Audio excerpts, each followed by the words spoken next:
All right, so I just wanted to take a moment to highlight something that I think is kind of interesting going on about, or kind of around the edges of Dwarf Fortress. This is an article that was reported by PC Gamer and also picked up by a few other websites. This was written while Tarn was at GDC. He was at GDC yesterday, which was Monday of this week, as of the time of recording. And so I think he's left GDC at this point and is now heading home. He was only there for a brief period of time to meet up with Kit Fox people and just kind of spend the day and talk to people and do some interviews.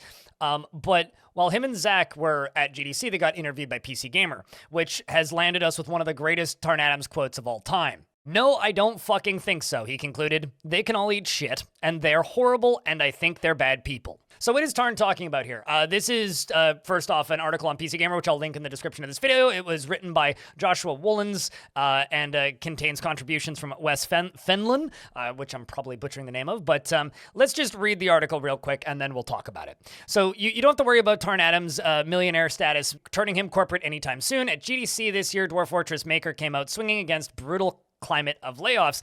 For those of you unaware, across tech, there's been all kinds of layoffs for various reasons, from excuses of stock prices not going up, company values not going up, profits not going up enough, even though we're having record profits in almost across the board in the games industry. Whether it's people blaming AI or whatever, at the end of the day, there's CEOs taking massive paychecks for, people getting laid off and losing their jobs. I mean, at the bottom of this article, they cite Microsoft specifically laying off like 1,900 people. But let's continue skimming. 3 to 4 years from now, what are Dwarf Fortress sales looking like? Pondered Tarn Adams in a chat with PC Gamer. What kind of decisions do we have to make with burn rates and all that stuff? Considering the possibility of making those hard decisions someday down the line, Tarn wondered if the experience would give him more empathy for people that lay people off. And Tarn's final thoughts are, "No, I don't fucking think so." He concluded, "They can all eat shit, and I think they're horrible, and I think they're bad people." What's funny is there was a response on Reddit to this of somebody being surprised that Tarn swore, and I gotta say you should watch my streams sometime because it slips out when he starts cursing. Which sounded like a pretty definitive statement, but all in itself. But Tarn continued, "These decisions, they don't sound practical. They sound like they're driven by greedy people trying to make some kind of venture capital thing work out.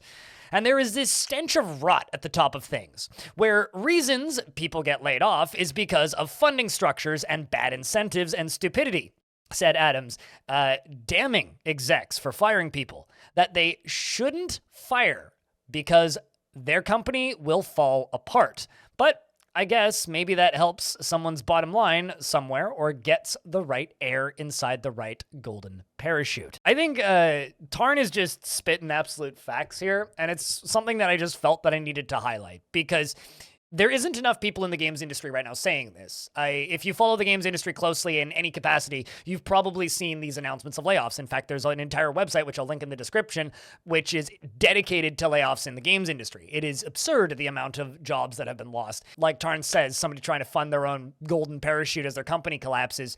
I think it's just really sad to witness it happening at this level of scale. It's not going to cause another video game crash because, frankly, there's so many indies to fill in the cracks that people who play games are still spoiled for choice. And some of the best games of ever have come out in the last 2 years. I mean, we got Baldur's Gate last year. And I do honestly feel that we are in one of the golden eras of video games quality-wise, especially when you just talk about the breadth of indies out there. But it is really nice to see somebody who has a name in the games industry, who is in a position of success, absolutely mocking those on top at GDC. It's just nice to see because it's not something we see often enough.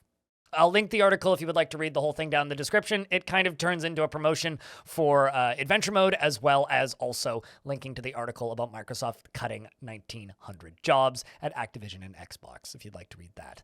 Thank you very much for watching this video. I just kind of wanted to give that little spotlight because I thought it was a good quote, and I'll see you in the next one.